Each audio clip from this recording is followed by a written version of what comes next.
శ్రీమతి సోమరాజు సుశీల గారు రచించిన ఇల్లేరమ్మ కథలలో 15వ కథ. వచ్చేసామోచ్ బ్యారేజ్ కట్టడానికి. మేమంతా ఏలూరులోనే ఉన్నాం అనుకుంటున్నారా? ఇంకా నయం, మా పాతింటికి వెళ్ళి అడిగారు కారు. అవును, మాకు ట్రాన్స్ఫర్ అయిపోయిందని మీకెలా తెలుస్తుంది? మేమెవరికి చెప్పకుండా వచ్చేస్తాను. మా పెద్ద పరీక్షలు అయిపోయాక ఇంటిల్లి పాదిమి పిన్ని పెళ్ళని చెప్పి కొవ్వూరు వెళ్ళాం కదా. పెళ్లివారి బండటు వెళ్ళిందో లేదో. ఇటు ఏలూరు మావయ్య గారి దగ్గర నుంచి టెలిగ్రామ్. మాకు బెజవాడ ట్రాన్స్ఫర్ అయింది కాబట్టి నాన్నని అర్జెంటుగా రమ్మని. అసలు పెళ్లికి వెళ్లే ముందు నుంచి అమ్మకి అనుమానంగానే ఉన్నట్టుంది. నాన్నతో 1-2 సార్లు అంది కూడాను.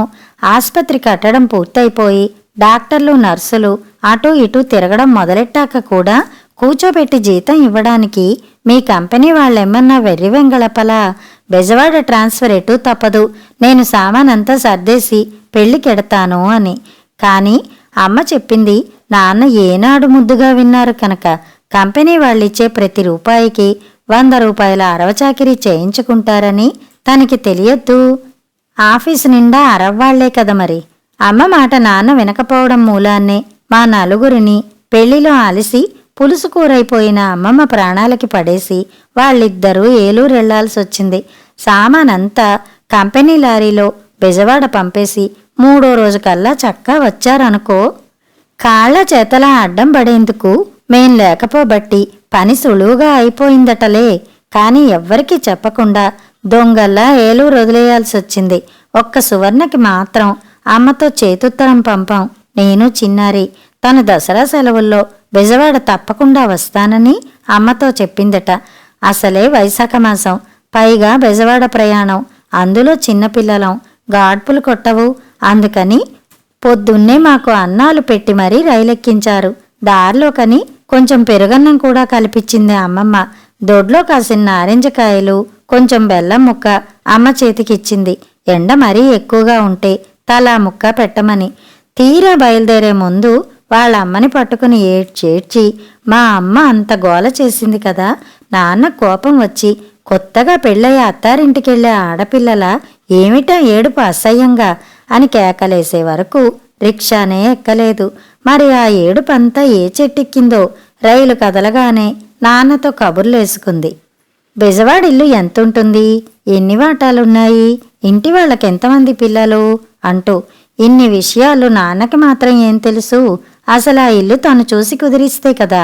మాకు ప్రభాకరం అన్నయ్యని ఓ చుట్టం ఫ్రెండ్ ఉన్నారులే, ఆయన కుదిర్చారు వాళ్ళింటి పక్క ఇల్లు. ప్రభాకరం అన్నయ్య నాన్న ఎన్నో ఏళ్ల నుంచి ఈ కంపెనీలోనే కదా పనిచేస్తున్నారు. ఇద్దరూ ఒకే రోజున ఉద్యోగాల్లో చేరారట. కాకపోతే ఆయనకి ఆఫీసులో పని మా నాన్నలాగా ఎండకెండి వానకి తడవక్కర్లా.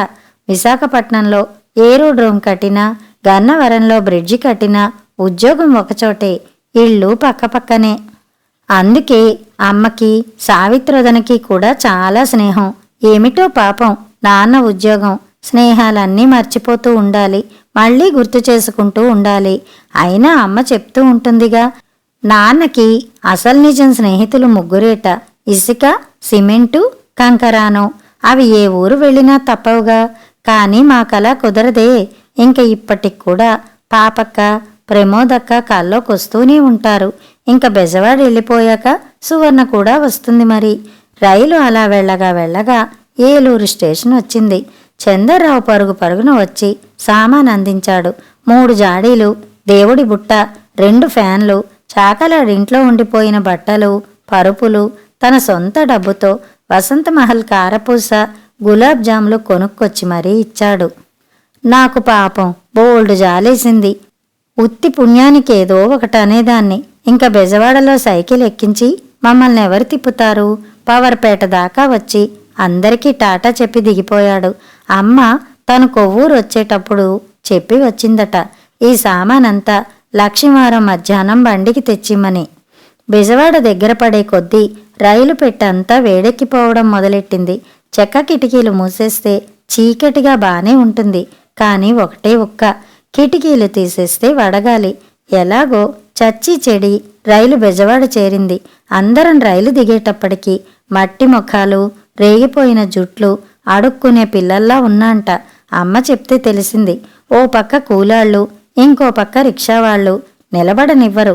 18 సామాన్లు లెక్కెట్టుకుని ఎంతసేపు కూర్చున్నా ప్రభాకరం అన్నయ్య కనబడ్డు, జీపు కనపడదు.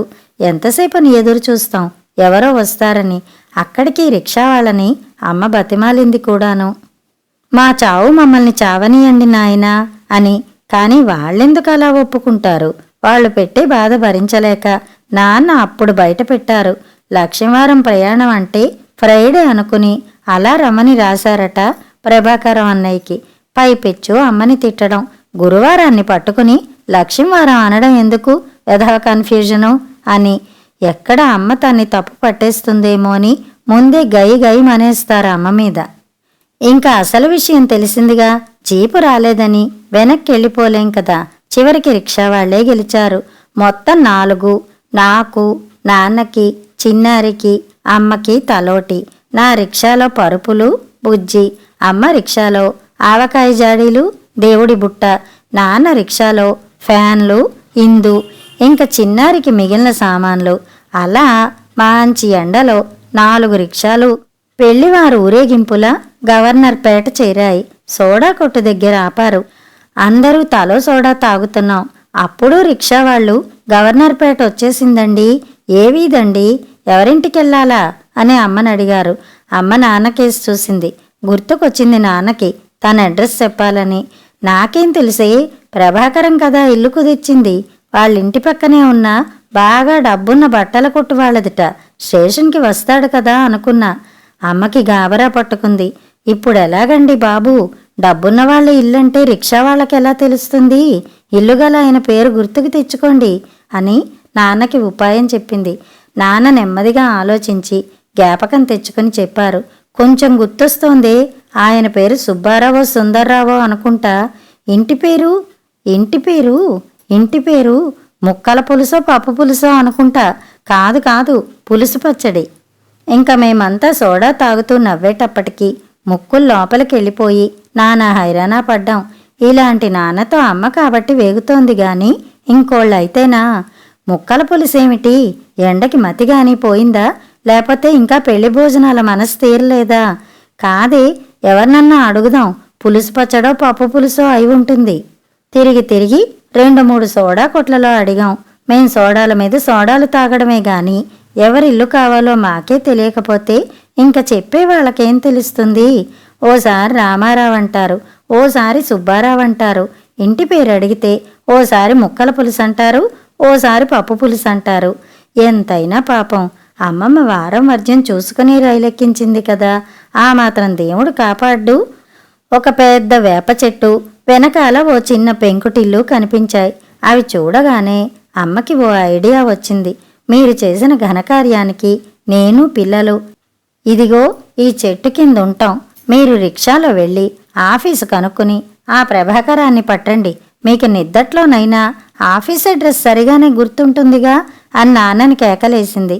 లక్ష్మీ టాకీస్ పక్క సందులోనే పెద్ద బిల్డింగ్ అద్దెకి తీసుకున్నారుగా. అయినా కంపెనీ బోర్డు ఉంటుందిగా, ఎక్కువ కష్టపడక్కర్లేదు అని మహా సంతోషంగా ఈలేసుకుంటూ ఓ రిక్షా ఎక్కి వెళ్ళిపోయారు మా అందర్నీ చెట్టు కింద వదిలేసి. మమ్మల్ని చూసేటప్పటికి అమ్మకి కడుపు తరుక్కుపోయినట్టుంది. తిట్టకుండా కూర్చోపెట్టి నారింజ పండు ఒలిచి తొనలు పెట్టింది. బెల్లం ముక్క బుగ్గను పెట్టుకోమంది. కానీ ఏమిటో ఎన్ని చేసినా మంచినీళ్లు తాగితే గాని నాకు దాహం తీరినట్లు అనిపించక కూజా పుచ్చుకు బయలుదేరాను. ఆ పెంకుటింటి వాళ్ళని అడిగి కాసిని మంచినీళ్లు తెచ్చుకుందామని. మహా అయితే మధ్యాహ్నం నిద్ర లేపినందుకు విసుక్కుంటారు. అంతకన్నా జైల్లో అయితే ఏం పడేయరు కదా. నెమ్మదిగా తలుపు తట్ట. ఒక ఆవిడ అమ్మంతే ఉంది. ఎవరు అంటూ తలుపు తీసి నన్ను, నా చేతిలో కూజాని చూసింది. ఎవరు? ఏమే, నువ్వు నానివి కదూ, మీ అమ్మేది, మిగతా వాళ్ళేరి, లోపలికి రాకుండా ఏం చేస్తున్నారు అంటూ గబగబా వాకిట్లోకొచ్చి చూసింది. సరోజమ్మ, ఏమిటి రాక? ఈయనేమిటి నాకలా చెప్పారు? రేపు కదూ మీరొచ్చేది? ఎంత ఎండ!